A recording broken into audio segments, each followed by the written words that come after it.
নমস্কার, দেখছি রিপাবলিক বাংলা, সঙ্গে রয়েছে আমি স্বর্ণালী। শুরু করছি সোজা সুজি স্বর্ণালী। অনেক ছোটবেলায় পড়া, যদিও সেই সময়টা অনেক আগের, তখন দেশ ভাগ হচ্ছে। তেলের শিশি ভাঙলো বলে কুকুর পরে রাগ করো, তোমরা যেসব ঢেরে খোকা ভারত ভেঙে ভাগ করো। তার বেলা সময় গড়িয়ে গেছে, অনেক দেশ ভাগাভাগি হয়ে গেছে, ধর্মের নিরিখে এপার ওপার ভাগ হয়ে গেছে।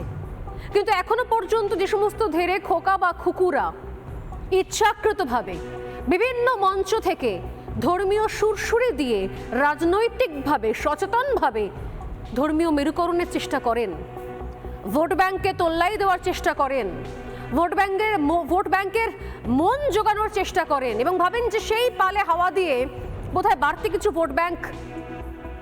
কিছু ভোট নিজের দিকে টেনে আনা যাবে। তারা কারা, আর কেনই বা স্বাধীনতার এতগুলো বছর বাদেও নির্দিষ্ট সম্প্রদায়কে শুধুমাত্র ভোট ব্যাংক হিসেবে দেখা হবে? আর কতদিন? এক এক করে অনেক কিছু উঠে গেছে, অনেক কিছু নতুন নতুন আসছে, অনেক আইন কানুনের পরিবর্তন হচ্ছে, ইস্যু বদলে গেছে।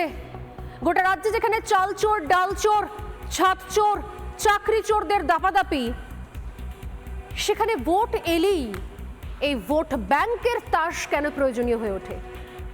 কেন প্রতিবার একই জিনিস? কিন্তু এবার বোধহয় সংখ্যালঘুর একটা বড় অংশ বলতে শুরু করেছে, বারে বারে ঘুঘু তুমি খেয়ে যাও ধান। আর সেই জন্য বিগত নির্বাচন থেকে শুরু করে একটু একটু করে ধাপে ধাপে যেন সেই ভোট ব্যাংক থাকছে না। বড় কষ্ট। ভোট ব্যাংক থাকছে না, ফিক্সড ডিপোজিট থাকছে না, সুদে আসলে ফিক্সড ডিপোজিট, সুদে আসলে ভোট ব্যাংক ভেঙে চুরে গুটি গুটি পায় এখন রোজগারের আনাগোনার হিসেব কষছে। কি হবে তাহলে? ভীষণ বিপদ সামাল দেবে কি করে রাজ্যের শাসক দল? কারণ সামাল দেওয়ার আগে যদি চোখে চোখ রেখে প্রশ্ন করা হয়, আপনি বলুন, চাকরি যাদের চুরে গেছে তাদের মধ্যে সংখ্যালঘু ভাই বোনেরা নেই? বাড়ির ছাদ, মাথার ছাদ যাদের চুরি গেছে তাদের মধ্যে সংখ্যালঘু ভাই বোনেরা নেই? আবাসের টাকা যারা পায়নি তাদের মধ্যে সংখ্যালঘু ভাই বোনেরা নেই? যারা ভোট দেওয়ার পরও সুযোগ সুবিধা থেকে বঞ্চিত হয়েছে, বাড়ির সামনে রাস্তাঘাট পর্যন্ত ঠিক হয়নি, তাদের মধ্যে সংখ্যালঘু ভাই বোনেরা নেই? যারা এ রাজ্যে কাজ না পেয়ে ভিন রাজ্যে যাচ্ছে পরিযায়ী শ্রমিক হয়ে, তাদের মধ্যে সংখ্যালঘু ভাই বোনেরা নেই? তখন কোথায় যায় সংখ্যালঘুদের ভাই বোনেদের প্রতি এত ভালোবাসা, এত আগলে রাখা, এত ভয় পাওয়ানো, এত রাতের ঘুম কেড়ে যাওয়ার মতো চিন্তা? কোথায় যায় শাসকের? প্রশ্নগুলো চোখে চোখ রেখে শুধুমাত্র বাংলার মানুষ করছে না, শুধুমাত্র আমি স্বর্ণালী করছি না, এখন সংখ্যালঘু মানুষও করছে। একটু জেলার দিকে যান, যে সমস্ত সরকারি হাসপাতালের তথৈবচ অবস্থা। আমরা বলি বাঘে গরুতে এক ঘাটে জল খাচ্ছে, আর সেখানে ছাগলে মানুষে এক বেডে গা ঘেঁষাঘেঁষি করে রয়েছে। সেখানে বুঝি সংখ্যালঘু মানুষরা, ভাই বোনেরা নেই? চোখের সামনে, আমার চোখের সামনে দুদিন আগে গিয়েছিলাম বাঁকুড়ার সুপার স্পেশালিটি হাসপাতালে। যখন মানুষের সঙ্গে কথা বলছি জানতে পারা যাচ্ছে 10 জনের মধ্যে 4 জন যারা সংখ্যালঘু মানুষজন একইভাবে সুরে সুর মিলিয়ে বলছে এখানে ডাক্তার আসে না, সরকারের কোনো পরিষেবা নেই, শুধুমাত্র বিল্ডিংটুকু রয়েছে, সেটাও কিনা কেন্দ্রের প্রকল্পের টাকায়। ডাক্তার যখন চিকিৎসা করে তখন কি বেঁচে বেঁচে চিকিৎসা করে? এই বুঝতে পারি না। কল জলের সমস্যা যখন হয় তখন কি বেঁচে বেঁচে সংখ্যালঘু ভাই বোনদের জন্য হয়? তাহলে কেন প্রতিবার ভোটের আগে উন্নয়ন চলে যায় পেছনের সারিতে, সমস্ত স্ত্রী সাথী ভান্ডার চলে যায় পেছনের সারিতে, আর সামনের সারিতে চলে আসে হয় সন্ত্রাস, হুমকি, আর না হয় সব থেকে সহজ যে তাসটা খেলা, তা হচ্ছে সাম্প্রদায়িক হিংসা, বিভাজন, সেই বিভাজনের তাস, বিভাজনের বিষ। রাস্তাঘাটে পোস্টার বলুন বা রাজনৈতিক দলগুলোর ম্যানিফেস্টো, ভোট এলেই কিছু কিছু শব্দবন্ধ, সেগুলোর ব্যবহার প্রয়োগ কয়েক গুণ বেড়ে যায়। যেমন ধরুন, আপনাকে ঘর বানিয়ে দেব আমরা, আপনার বাড়ির সামনে পানীয় জলের কল বসিয়ে দেব আমরা, এমন ভাব করে প্রচার করে যেন চাকরি, কল, জল, রাস্তা সব হাতের মুঠোয়, ম্যাজিক হবে, একটা ভোট যেতে হবে, সঙ্গে সঙ্গে সবকিছু হয়ে যাবে। শুধু দেওয়ার অপেক্ষা। এবার তো নতুন কথা শুনতে পেয়েছি আমরা, এই আবাসের টাকা 100 দিনের কাজ নাকি 1 মিনিটের ব্যাপার। মমতা বন্দ্যোপাধ্যায় বলছিলেন, আগের দিন শুনছিলাম, খুব সম্ভবত বাঁকুড়ায় বলছিলেন নির্বাচনী বিধি লাগু হয়ে যাওয়ার জন্য নাকি দিতে পারছেন না। যদি এই 1 মিনিটে কতগুলো বছর রয়েছে, কতগুলো মাস রয়েছে, এই প্রশ্ন করলে উত্তর পাবো কিনা আমি জানি না। কিন্তু ভুরি ভুরি প্রতিশ্রুতি থাকে, প্রতিশ্রুতি দেওয়ার জন্য শাসক দল মুখিয়ে থাকে। একদম প্রতিশ্রুতির ক্ষেত্রে তৃণমূল কংগ্রেস হচ্ছে ক্লাসের ফার্স্ট বয়, কিন্তু বারবারই তো একই কায়দা খাটেন। ওই যে কিছুক্ষণ আগে বলছিলাম, বারে বারে ঘুঘু তুমি খেয়ে যাও ধান, বারবার তো ধান খাওয়া যাবে না। আর তাই প্রতিশ্রুতির পাশাপাশি তৃণমূলের ঝুলিতে রয়েছে ভয় দেখিয়ে ভোট করানো। আপনাকে খুব বেশি দূর যেতে হবে না, আজ ঈদের মঞ্চ থেকে বিভাজনের রাজনীতি করে গেল রাজ্যের শাসক দল। রাজ্যে সংখ্যালঘুদের বরাবরই ভোট ব্যাংক ভাবেন মমতা বন্দ্যোপাধ্যায় এবং তার দল, তার সরকার। একটা গোটা সম্প্রদায় হয়ে গিয়েছে এই মুহূর্তে শুধুমাত্র ভোট ব্যাংক। এবং কত সহজে মমতা বন্দ্যোপাধ্যায় ভাবেন, মাথার উপর একটু কাপড় টেনে রাখলে, নির্দিষ্ট দিনে সেই মতো কোনো ছবি পোস্ট করলে, যদিও একা নন তিনি, তার দেখানো পথে মহাজ্ঞানী মহাজন যে পথে করে গমন, সে পথের ধ্বজা ধরে আরও সব একটু একটু করে একই রকমের ফটোশ্যুট করেন। যেরকম দেখলাম প্রচারের ময়দানে রচনা বন্দ্যোপাধ্যায়, তিনিও মাথা ঢেকে ওড়না পরে ইফতার পার্টিতে যোগদান করেছেন। বিভিন্ন সময় আসল নিয়ম, আসল বিধি, আসল যে ত্যাগ ভক্তি, যা রিচুয়াল, সেখান থেকে শত সহস্র দূরে থেকে সবাই নাকি রোজা করেন, সবাই নাকি সেই সময় উপস্থিত হয়ে যাবেন। এখন তো নির্দিষ্ট সম্প্রদায়ের সংখ্যালঘু ভাই বোনেরাও বলছেন যে আমাদের এই ভণ্ডামির দরকার নেই।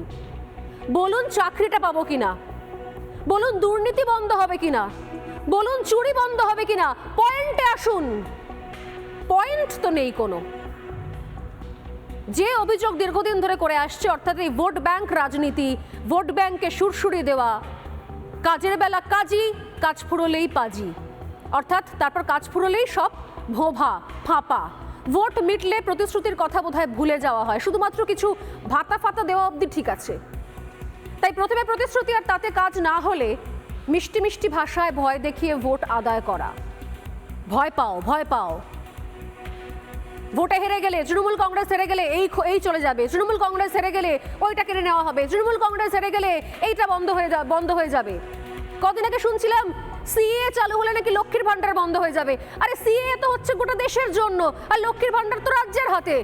তাহলে সিএ এর সঙ্গে লক্ষ্মীর ভান্ডারের কি সম্পর্ক আজ পর্যন্ত কেউ বুঝে উঠতে পারেনি। বিয়ে করতে পারবেন না, এই করতে পারবেন না। ইউসিসি যার ড্রাফটে এখনো পর্যন্ত কোনো দলের হাতে নেই, তা নিয়েও আকাশ কুসুম কল্পনা, এবং সেটা কোথায়? স্থান কাল পাত্র বুঝে, অর্থাৎ নির্দিষ্ট দিনে যখন দেখা যাচ্ছে ঈদের মঞ্চ রয়েছে, সেখানে সমস্ত সংখ্যালঘু ভাই বোনেরা রয়েছেন, ঠিক সেই সময় সংখ্যালঘু তাস। এবং এটা একবার দুবার নয়, বারবার। এটাই যেন পরম্পরা হয়ে গেছে, এটাই যেন ইউএসপি হয়ে গেছে। কিভাবে দিনের পর দিন কখনো প্রতিশ্রুতি দিয়ে, কখনো ভয়ের পরিবেশ তৈরি করে সংখ্যালঘুদের উদ্দেশ্যে বার্তা দিয়ে গেছেন মমতা বন্দ্যোপাধ্যায়। তারই এক ঝলক দেখাবো শুরুতে, আর তারপর শুরু করব আজকের প্রশ্নোত্তর। মানুষের মধ্যে বর্ণ বৈষম্য করা, বর্ণ বৈষম্যকে আমি মানি না।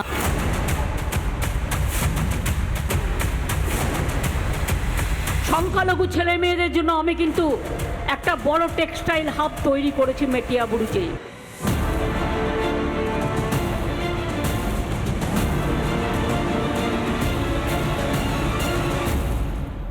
टाइम में आप चुन चुन के मुस्लिम लीडर को फोन करते हैं और करके बोलता है क्या चाहिए।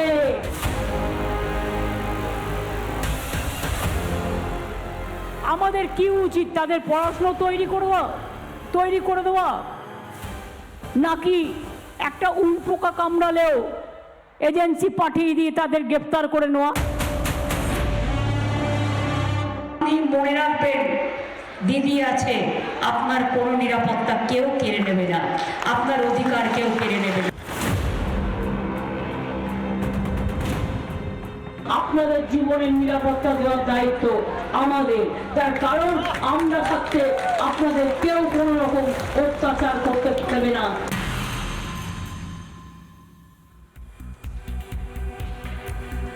প্রশ্ন হচ্ছে, এই ভাগাভাগিটা কেন, কিসের জন্য, কাদের উদ্দেশ্যে, কিরকম বার্তা? রাজনীতি হবে, ভোট হবে উন্নয়নের নিরিখে, আর বিরোধীদের ভোট হবে যারা শাসক দল তাদের দুর্নীতির নিরিখে। যা তারা করতে পারেনি তাই তারা এসে করবে তার নিরিখে। এটাই তো স্বাভাবিক, এটাই তো গণতন্ত্র। কেন্দ্রের ক্ষেত্রেও তাই, রাজ্যের ক্ষেত্রেও তাই। যারা রুলিং পার্টি তারা বলবে তারা কি কি করে গেছে, কি কি উন্নয়নের কাজ করেছে, কি কি প্রকল্প করেছে, কত চাকরি দিয়েছে, কি কি করতে পেরেছে তারা ক্ষমতায় এসে।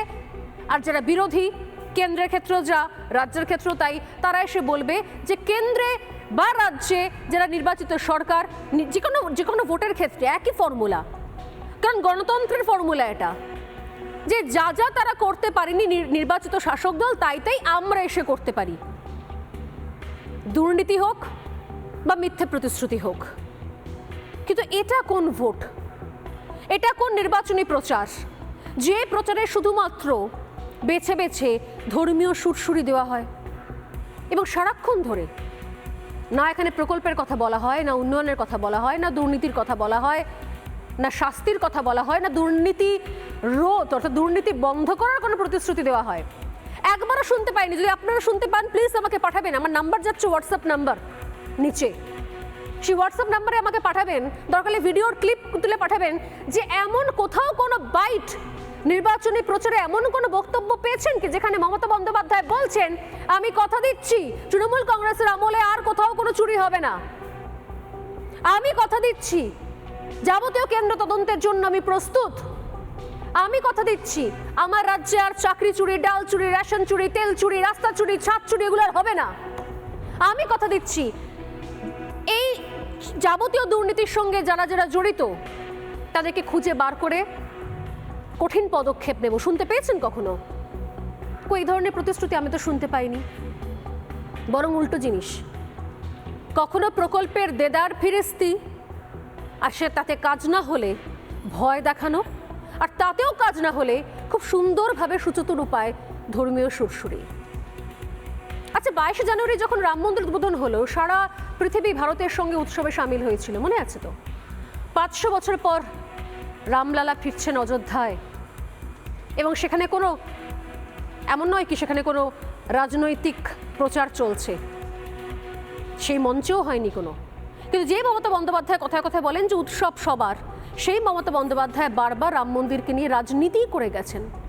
যেখানে দেশের প্রায় প্রতিটি রাজ্যের মুখ্যমন্ত্রীরা হাজির হয়েছিলেন, সেখানে আমন্ত্রণের পরেও যাননি আমাদের রাজ্যের মুখ্যমন্ত্রী, অথচ তিনি আজ রেড রোডে দাঁড়িয়ে বলছেন যে তিনি কোনো ঈদই মিস করেন না। রাজ্যের মুখ্যমন্ত্রী, রাজ্য সবার, প্রতিটা ধর্মের, আমাদের দেশের সংবিধান বলছে সবার সবকিছু যে কোনো রকম নিজেদের রিচুয়াল পালন করার অধিকার রয়েছে, তাহলে বেছে বেছে এই ধরনের ধর্মীয় সুশ্রী দেওয়ার মানেটা কি? তিনি রেড রোডে ঈদের মঞ্চ থেকে হোক কিংবা ইফতারে হোক বিভিন্ন সময়তে এক ধরনের বার্তা, রাম মন্দির প্রসঙ্গে অন্য বার্তা, এগুলোকে ধর্মীয় বিভাজন বলবো নাকি সম্প্রীতির বার্তা বলবো? আজও তাই হলো। ঈদের মঞ্চ থেকে মাথায় সাদা কাপড় ঢেকে কি বার্তা দিলেন শোনাবো, এবং এর পাশাপাশি এর আগে আরও একবার যখন রাম মন্দির নিয়ে কথা হচ্ছিল সেই সময় বা কি বার্তা ছিল দেখাবো। रेड रोड का नमाज हम जिंदगी में कभी मिस नहीं करेंगे कि आप लोगों को साथ मौजूद मिलने का हमको जो मौका मिलता है इसको हम सोचता है ये अल्लाह का मेहरबानी है, ये अल्लाह का कामयाबी होने के लिए अल्लाह का दुआ है। কালকে আমায় জিজ্ঞেস করছিল রাম মন্দির নিয়ে আপনার কি বক্তব্য, যেন আর কোনো কাজ নেই, একটাই কাজ আপনারা করছেন, করুন না, কে আপত্তি করেছে? আপনারা কোর্টের আন্ডারে করছেন, ইলেকশনের আগে একটা গিমিক শো করবেন বলে। সেদিন রাম মন্দিরটা ছিল ইলেকশনের আগে গিমিক শো, যদিও রাম মন্দিরের মঞ্চ থেকে তার প্রাঙ্গণ থেকে কোনো রকম রাজনৈতিক বা বিভাজনের বার্তা আমরা শুনতে পাইনি, কেউ শুনতে পাইনি। কিন্তু তিনি ঈদের অনুষ্ঠান একটাও মিস করেন না, এবং সেই অনুষ্ঠানের মঞ্চে গিয়ে শুধুমাত্র ভালো কথা বললেও হয়, নির্দিষ্ট বার্তা স্পষ্ট করে দিলেন, এবং সেই বার্তার মধ্যে কি রয়েছে? ছত্রে ছত্রে রয়েছে বিভাজনের রাজনীতি। কি সংজ্ঞায়ের? এটা কি ভোট পেতে সংখ্যালঘু তোষণ বা ধর্মীয় বিভাজনের রাজনীতি নয়? এটা কি ভোটের জন্য সংখ্যালঘু ভোট ব্যাংককে হাতিয়ার করা নয়? তো এই মমতা বন্দ্যোপাধ্যায়ের এই তোষণের রাজনীতি তো আজকের নয়, ক্ষমতা আসার পর থেকে চলছে। বিরোধীরা বারবার অভিযোগ করেছেন এবং বিরোধীদের বারবার অভিযোগের পরে একসময় ধৈর্যচ্যুতি ঘটেছে। মমতা বন্দ্যোপাধ্যায় নিজেই 2019 সালে 2019-এ তিনি নিজের মুখে স্বীকার করে নিয়েছেন সে কথা, যে গরু দুধ দেয় তার নাকি লাথিও সহ্য করা উচিত। মমতা বন্দ্যোপাধ্যায়ের এই বক্তব্য, অর্থাৎ 2019 থেকে 2024 5 বছর পেরিয়ে গিয়েছে, কিন্তু সেই বক্তব্যে কি ভীষণ রকম অনড়, সেটা আজও ফিরে তাকালে সেই বক্তব্য শুনলে বোঝা যায় যে কোনো সময় 1 ইঞ্চ জায়গা পেলেও এই মেরুকরণ, এই বিভাজনের রাজনীতি থেকে সরে আসে না রাজ্যের শাসক দল। দেখুন, আমি কিন্তু ইফতারে যাচ্ছি, আপনারাও আসবেন। আমি তো মুসলিমদের তোষণ করি, 100 বার যাব। যে গরু দুধ দেয় তার লাথি খাওয়া উচিত। আমি কিন্তু ইফতারে যাচ্ছি, আপনারাও আসবেন। আমি তো মুসলিমদের তোষণ করি, 100 বার যাব। যে গরু দুধ দেয় তার লাথি খাওয়া উচিত। आप चुन चुन के मुस्लिम लीडर को फोन करते हैं और करके बोलता है क्या चाहिए, हम बोला कुछ नहीं चाहिए। অনেকের মধ্যে প্রশ্ন আছে, এনআরসি হবে কিনা, সিএ হবে কিনা, আবার ইউনিফর্ম সিভিল কোড নিয়ে আসছে। আমরা মানব না, গায়ের জোরে মানব না, গায়ের জোরে মানব না, গায়ের জোরে মানব না। বিকুল आप रहे कुल हम रहेगा कुल उसको दारुणा फासाद का चक्रांत हम नहीं करने देंगे। আপনারা শান্তিতে থাকবেন, আপনারা স্বস্তিতে থাকবেন, আপনাদের জীবনের নিরাপত্তা দেওয়ার দায়িত্ব আমাদের। তার কারণ আমরা থাকতে আপনাদের কেউ কোনো রকম অত্যাচার করতে পারবে না। সত্যি সত্যি কেন এর প্রয়োজনীয়তা পড়ে, কেন এর প্রয়োজনীয়তা পড়ছে, এবং রোজই যে প্রশ্ন আমি করি, কম বেশি এভরিডে রোজ এই প্রশ্ন করি, সত্যি যদি এত স্ত্রী, এত সাথী, এত ভান্ডার থাকতো, যদি এত উন্নয়নের জোয়ার রাজ্য জুড়ে বয়ে চলেছে, যদি বয়ে যেত রাজ্যের প্রান্ত থেকে এ প্রান্ত থেকে ও প্রান্তে, তাহলে সত্যি সত্যি ভোটের আগে এই ধর্মীয় সুরসুরি দেওয়ার দরকার কেন পড়তো?